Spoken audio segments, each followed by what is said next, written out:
All right, so again, we've been talking about acids and bases.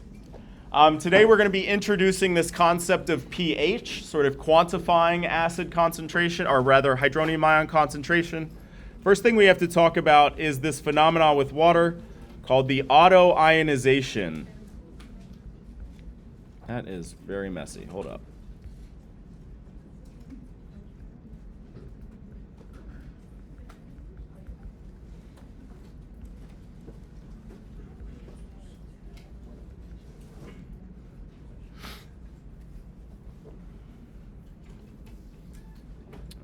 Okay.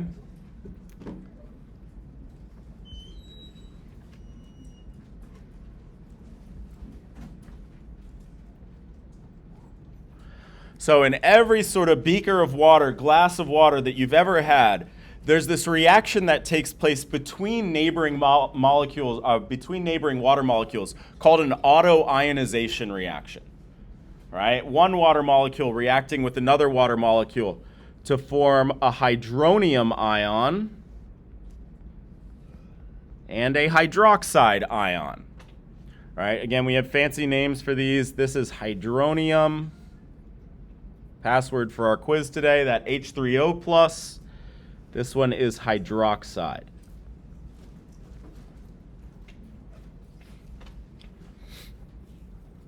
Okay.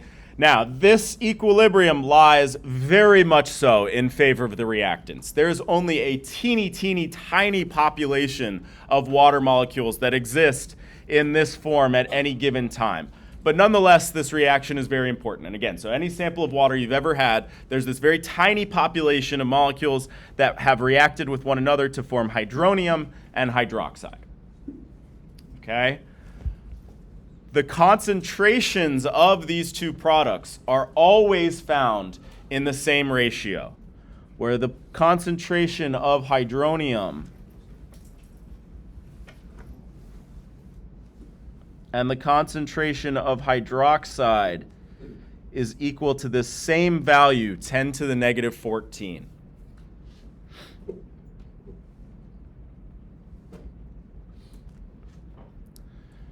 All right, and this value is a little bit specific to temperature. This particular value, 10 to the negative 14, is at 25 degrees Celsius, but that's what we're going to be talking about, all right? So we can just remember that 10 to the negative 14 number. So again, the product of these two concentrations always equal to that same constant value.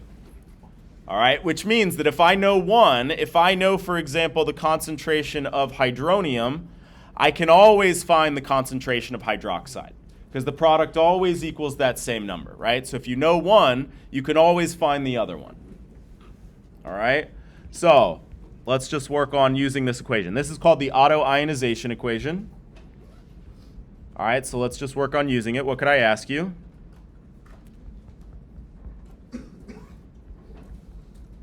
If the concentration of hydroxide is equal to 0.0015 molar,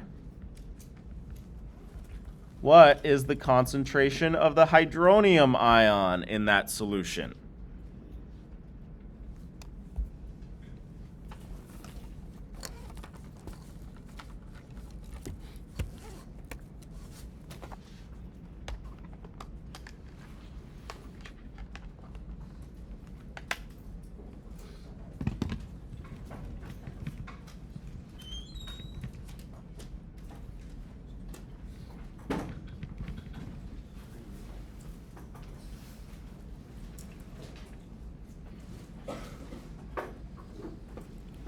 All right, so how am I going to do this? I'm going to use my equation, the fact that the concentration of H3O plus times the concentration of OH minus always equals that same 10 to the negative 14. In this particular problem, I have, of course, the 10 to the negative 14 is given, and I know my concentration of hydroxide, so the only thing I'm missing from this equation, that one variable, is that concentration of hydronium, so I can just rearrange and solve. How am I going to move this term over to the other side? Divide, right? I'm multiplying here, so the inverse of that would be dividing both sides by that concentration of hydroxide.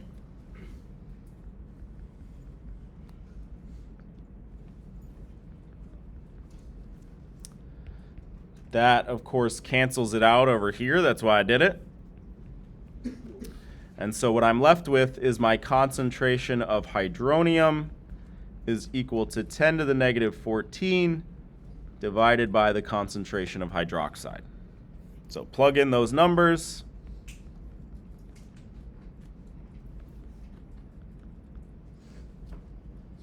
Oops.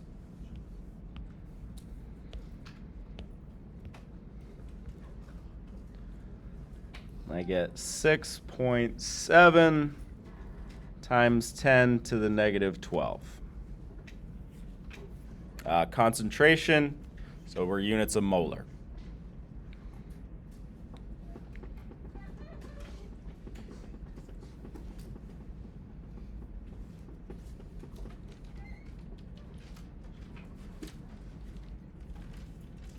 All right, so this equation is pretty straightforward. There's only these two terms, right? Two variables, rather. So as long as you know one of them, you can always find the other one, right? Because again, in any sample, in any solution that's water-based, the product is always going to equal that same value.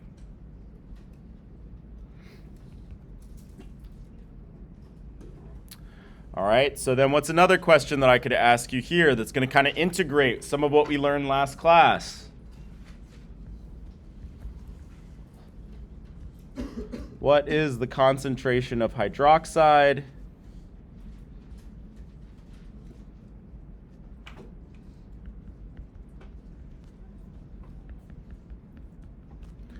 in a 0.16 molar solution of hydrochloric acid?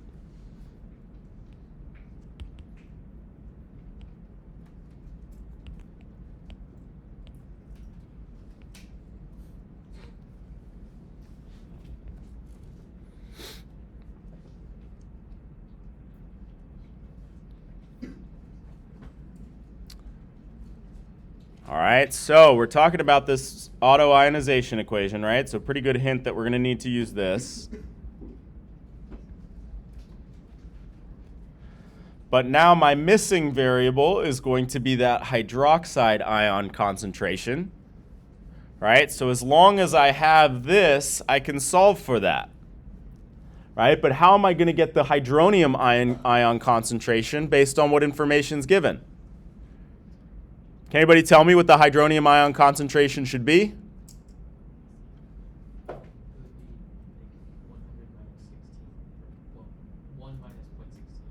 So close. So this is what we're going to do here. Remember HCl, falls into a special class, right? What class is that? We classified our acids as being either strong or weak.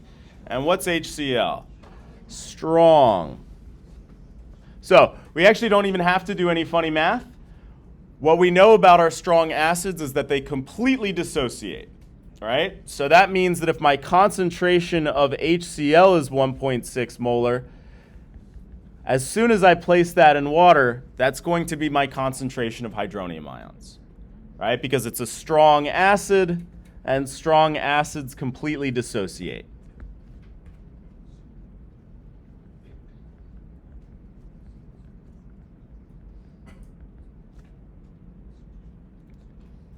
So that means my hydronium ion concentration is just simply that 0.16 molar.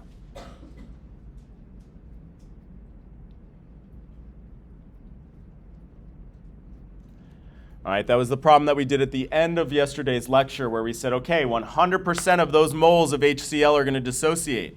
So I can say that this is just my hydronium ion concentration. So then everybody take a second. Let's make sure that we can do the math in our calculator.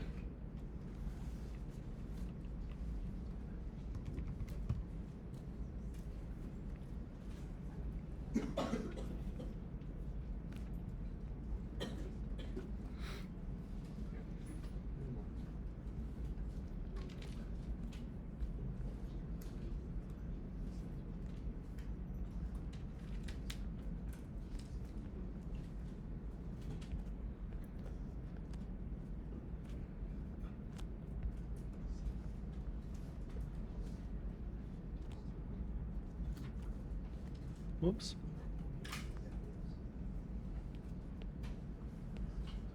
All right, so my hydroxide ion concentration is going to equal 10 to the negative 14 divided by the hydronium ion concentration, which in this case would be 6.3 times 10 to the negative 14 molar.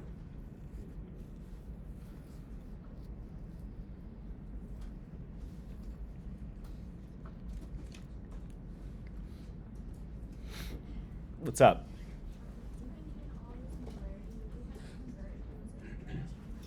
Say it again. We are going to stick with molarity. That is the concentration unit of choice in chemistry, right? As we saw, there's certain of those colligative properties that are proportional to mole-al. But truth be told, 99.99% of chemistry labs in the world talk about their solution concentrations in molarity. So that's by far the most convenient one. That's what we're going to stick with pretty much from here on out.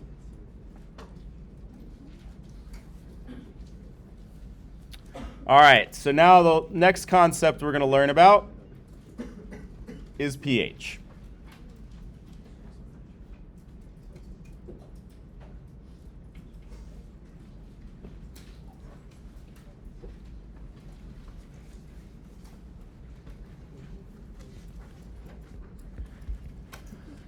All right, and what I want everybody sort of to conceptually try to wrap their heads around is that pH, what we're going to see, we'll just look at the formula real quick.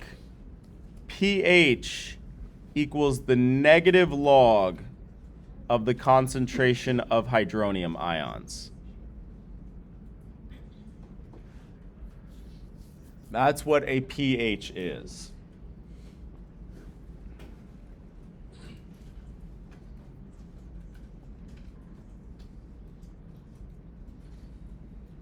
All right?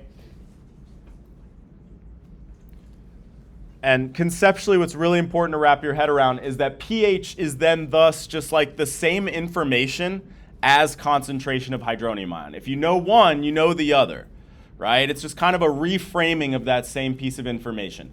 Kind of like how you could talk about distance in meters versus centimeters. Your value's different, but you're talking about the exact same thing, right? Same sort of idea with pH. It's just a reframing of this concentration of hydronium ions. They put it on a log scale. They say it's more convenient on a log scale, and y'all are like, it's not friggin' convenient. I got to deal with a logarithm. But there are good reasons as to why we like to work on a log scale with regard to these concentrations. But nonetheless, it's the same piece of information, right? If you know the pH, you can find the concentration of hydronium ions. If you know the concentration of hydronium ions, you can find the pH, right? So pH.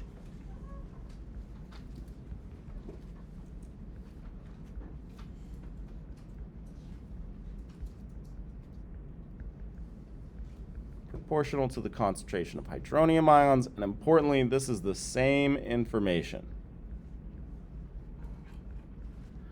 Again, if you know one, you know the other.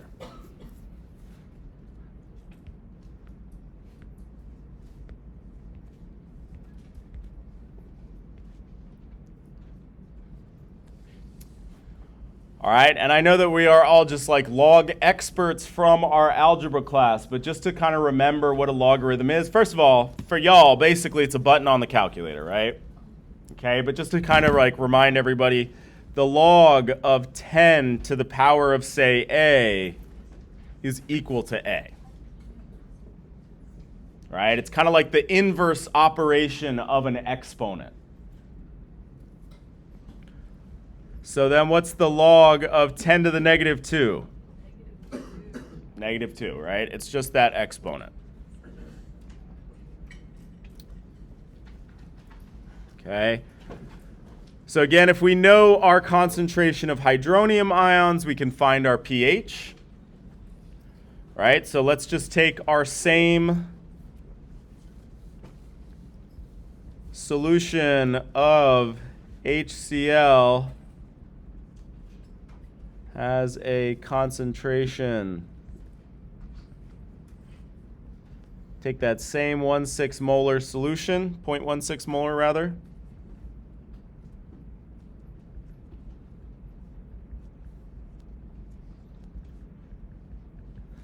Okay.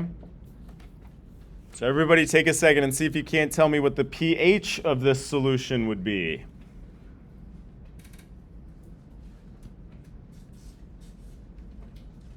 Find that log button on your calculator. That's going to be the important bit.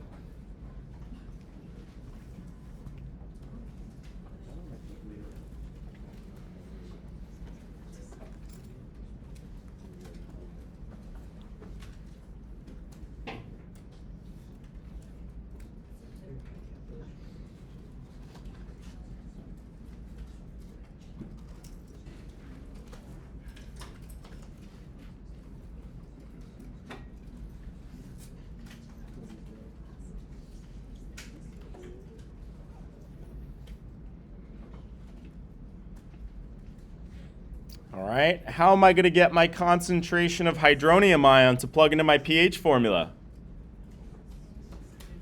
Since this is a strong acid, it's just the same as that concentration of strong acid, right? So again, for a strong acid, the concentration of a strong acid is just equal to the concentration of hydronium ion when you put it in solution.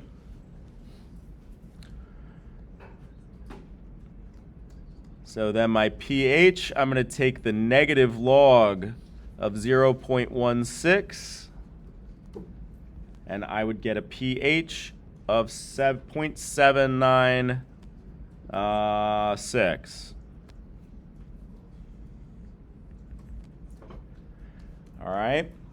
pH kind of bugs me out as a quantity because it is one of the few times that you write a naked number in chemistry. There are actually no units associated with pH. So 0.796, that's all there is, right? Kind of weird, but that's how our pH works.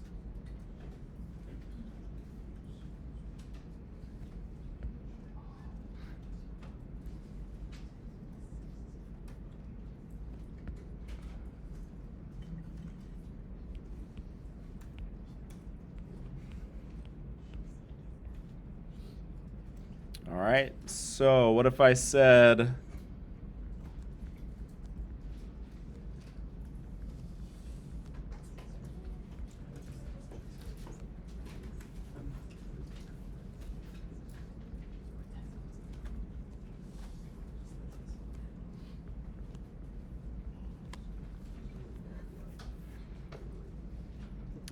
all right, now I want to know the pH of a solution where the concentration of hydroxide is 0.0065 molar.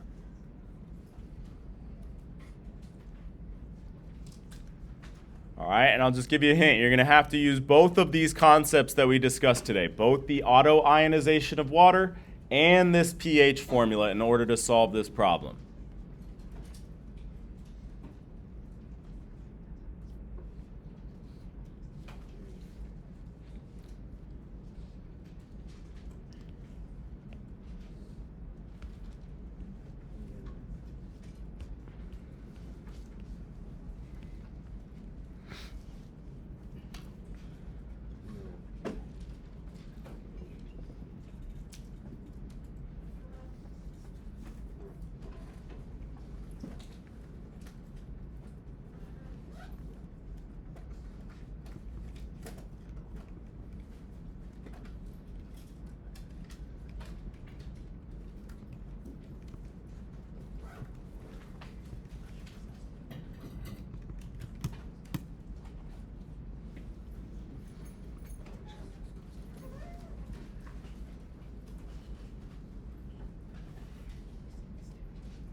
All right, so if I want my pH, I'm going to take the negative log of the concentration of hydronium ions.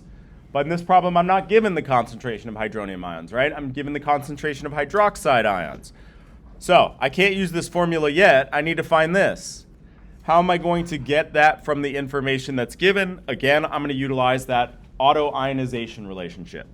The fact that the concentration of H3O plus times the concentration of hydroxide solution is always equal to that same value.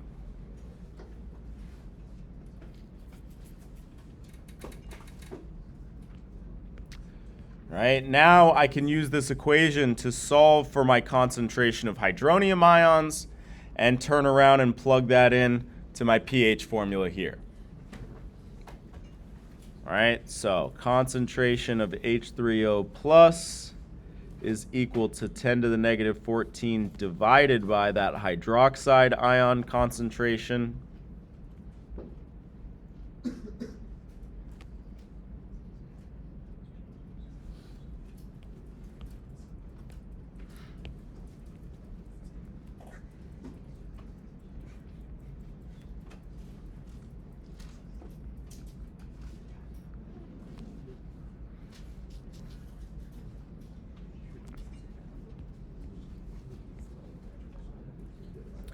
All right, so this is what my calculator spits out. And I'm going to put this little bar over the 5. What does that mean? Sig figs, right? I don't want to round yet because I'm about to do more math with this number. And if I round it off in these intermediate steps, I'm going to incur a rounding error. So I'm going to keep a bunch of digits, and I'm just going to keep my sig fig marked.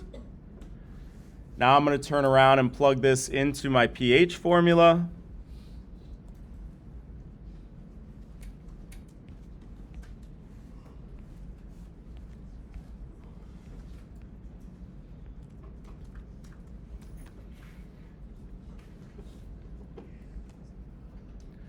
All right, so my pH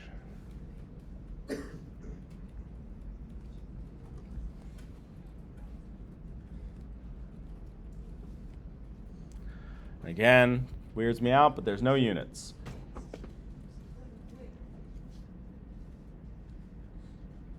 What's up? We good? Okay. Sig figs. So that's what we got to do now here. Okay. Now, we have rules for sig figs for multiplication and division, right? That's one set of operations. We got rules for sig figs for addition, subtraction, and they're not the same because those are two different operations. A logarithm is now another operation, right? It's not addition or subtraction. It's not multiplication or division. So that means we got a new rule for sig figs that we got to know. All right? Here is our rule for sig figs for logarithms.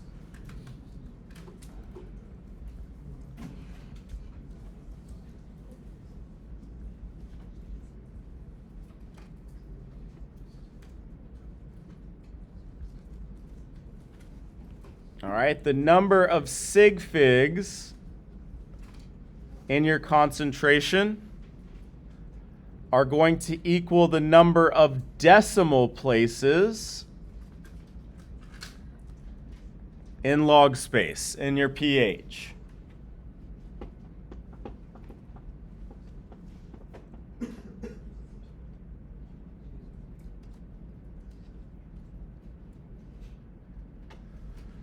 All right, so I was good at keeping track of my sig figs in my concentration. I have 2 sig figs in my concentration. So then where am I going to round off this 11.129? The second decimal place, right? Number of sig figs, this is 2 sig figs. That means that this should have 2 decimal places.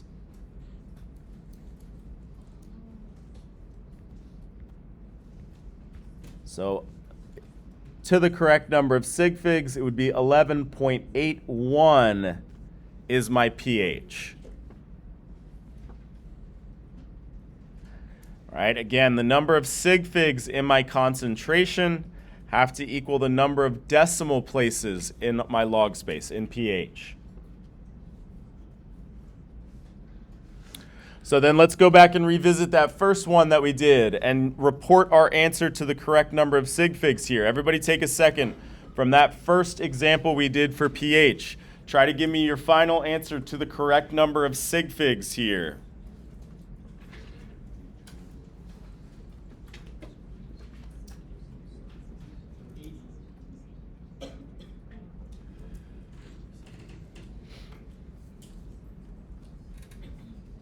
All right, so 0.16, how many sig figs? 2 sig figs. So that means 2 decimal places. All right, so if I'm going to be good about sig figs, 0.80 is my final answer there.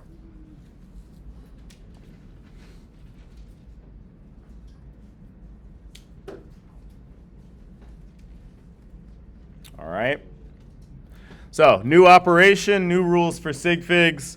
Again, our concentration sig figs, the number of sig figs in our concentration, are going to be equal to the number of decimal places in our pH. All right. We're going to get to some more complicated pH calculations here in a second that require an ice table. For those, I'm not going to be picky about sig figs. All right, but for these very basic operations, like here's the concentration of hydronium ions, what's the pH to the correct number of sig figs, that I would expect you to be able to do. All right.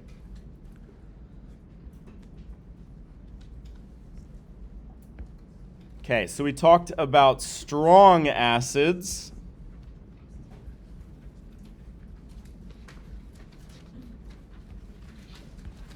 All right, and particularly when we're finding the concentration of hydronium ions. For strong acids, it's really straightforward, right? Because of that complete dissociation, the concentration of the strong acid is just equal to the concentration of the hydronium ions.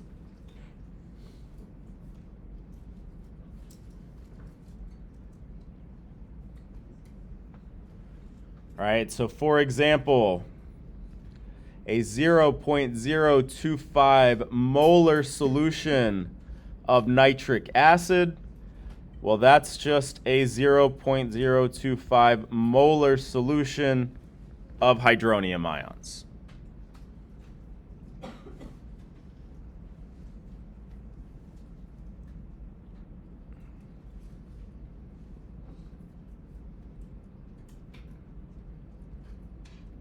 All right, so as I said, strong acids kind of a pain in the butt that we got to memorize these 6 strong acids. But in terms of the math, they're way easier to work with, right? Because I can just make this assumption of full dissociation, concentration of acid, concentration of hydronium ions, one and the same thing. So then where you may see us going here is what about weak acids? And these are going to be more of a pain in the butt.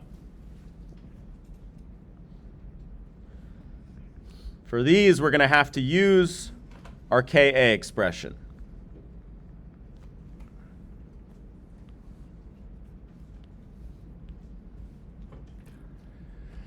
All right, so for those of you who struggled with the ice tables that we learned about when we were talking about equilibrium in chapter 16, kind of a good news, bad news thing.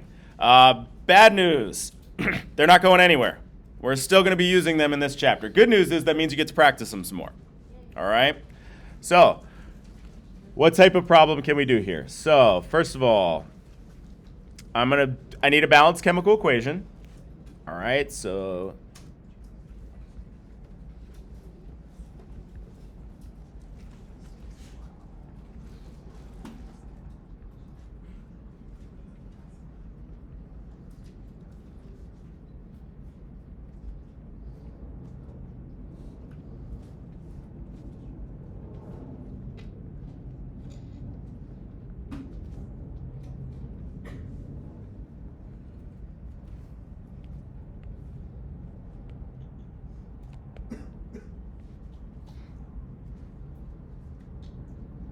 all right, and when we're talking about determining concentration of hydronium ions, it's always going to be the same sort of basic chemical equation that we're going to use, where it's our weak acid plus water gives us a hydronium ion plus the conjugate base of that weak acid.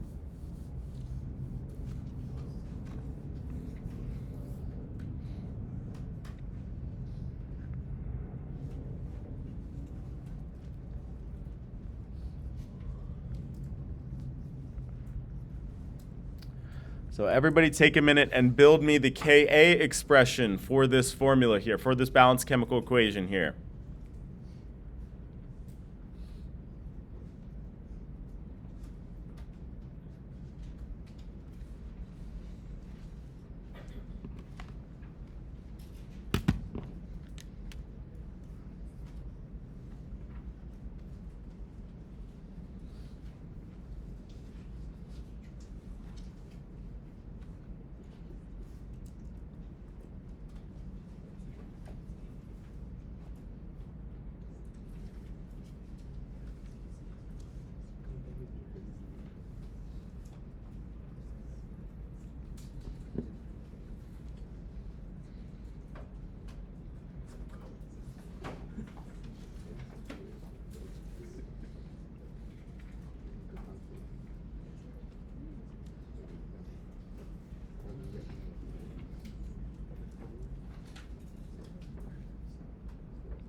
All right, remember Ka is just an equilibrium expression.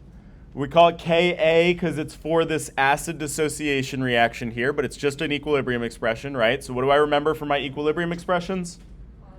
Products over reactants. So that's exactly what I'm going to do.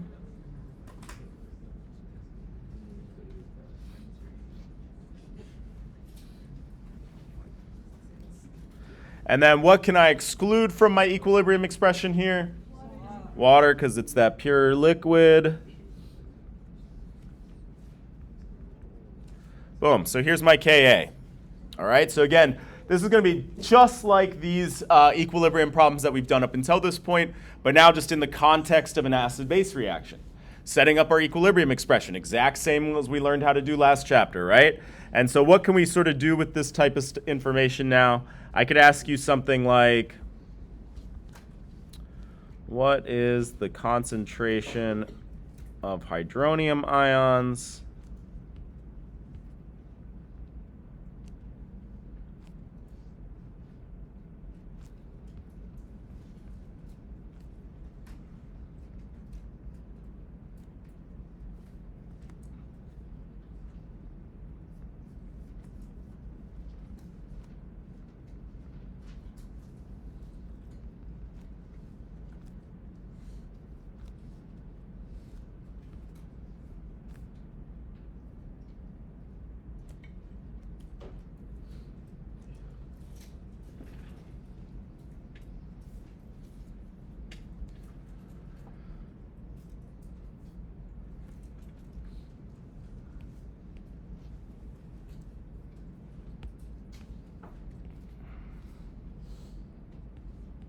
All right, so we got our balanced chemical equation.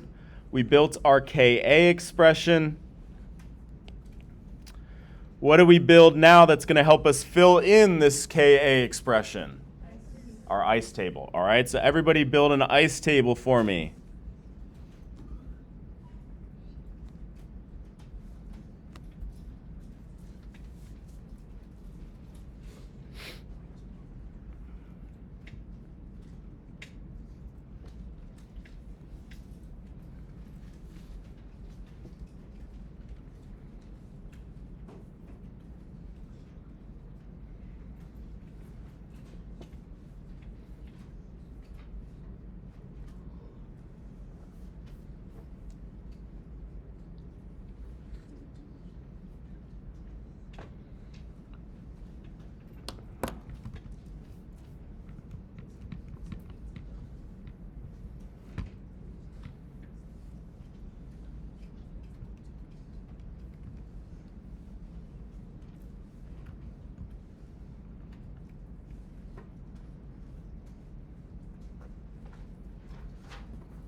All right, so my initial concentration of acetic acid is that 0.65 molar.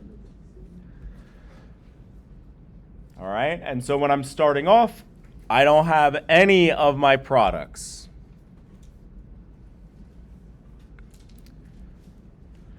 Change. So does my reactants go up or down?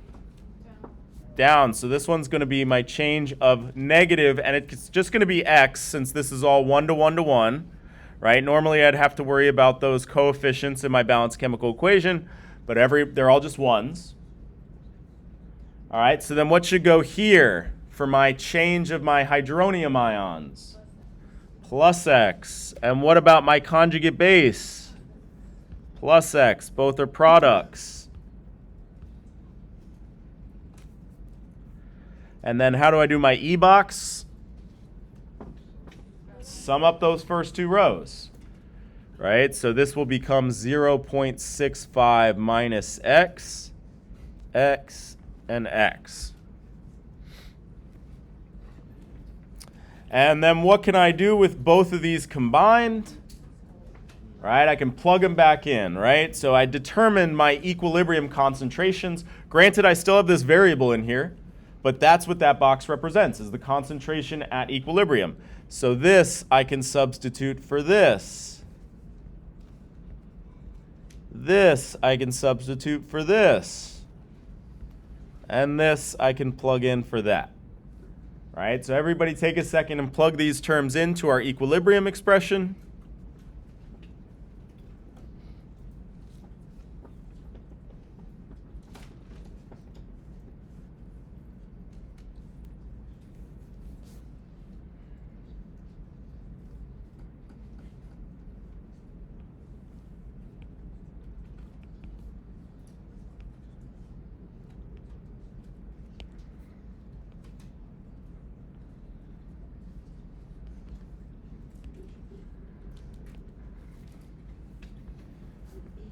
Right, so now my expression is Ka equals x times x, which is just what? How can I simplify that? X squared over 0.65 minus x. All right, and again, the Ka for this problem was given to me 10 to the negative 4.8, which is a little weird to see an exponent with a decimal in it, but it's perfectly legal. Right? You can test it on your calculator, punch it in. It's a totally legal move. Your calculator knows how to deal with it, right? So it might be a little odd to see, but exponents don't have to be whole numbers. So I only got one variable. I could totally solve this, all right? It would kind of be a little bit of a pain in the butt algebraically. I'd have to use the quadratic formula, but it would be doable, okay? But there's one sort of thing that we can do for these types of problems that's going to make our lives a lot easier. Okay, and what we're going to find is x is going to be always very small.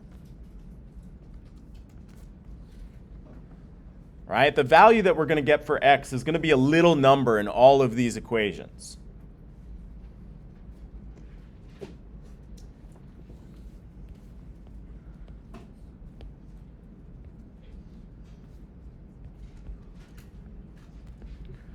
So that's going to help us simplify things, specifically because of this term right here.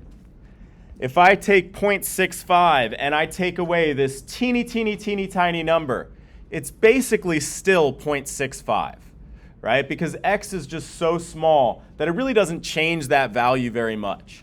So we can make this assumption strictly, like solely for the purpose of making our lives easier math-wise, where we can say that this is about the same thing as x squared over 0.65.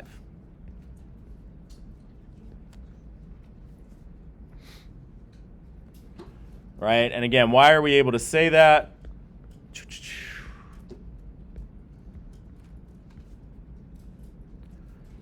X is very small, so 0.65 minus x is basically just 0.65. Doesn't make much of a dent in that number.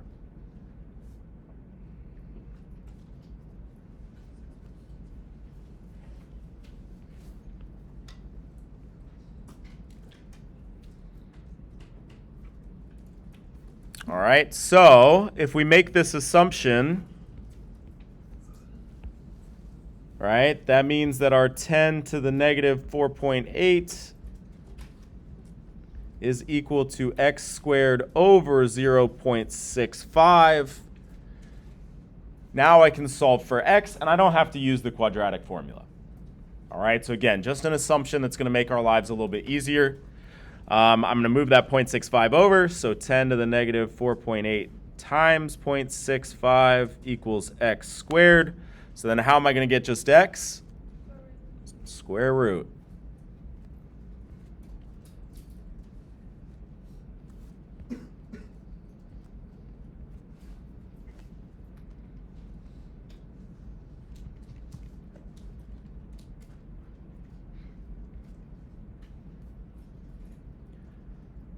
All right, and so I see that x equals 0.6. And for these ones, because we're using a nice table, we don't have to be whatever about sig figs.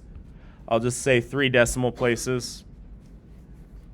That's not what that equals. My bad.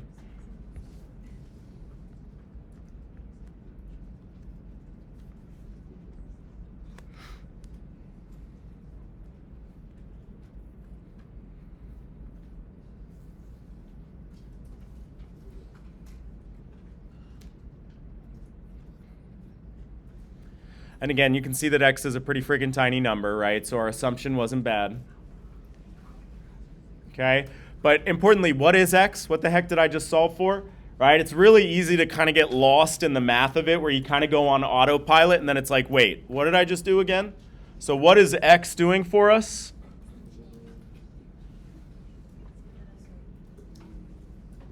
It's that equilibrium concentration of my hydronium ions.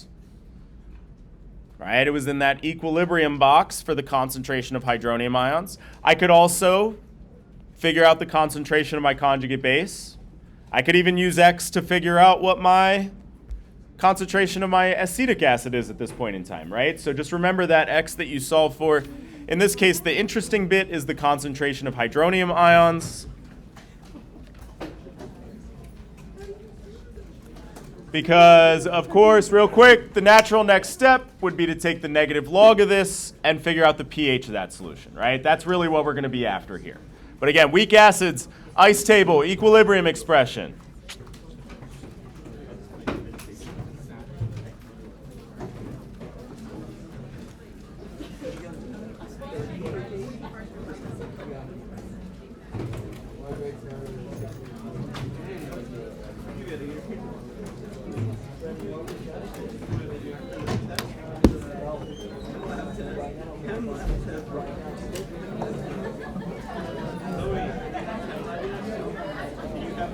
Have you had Chem yet?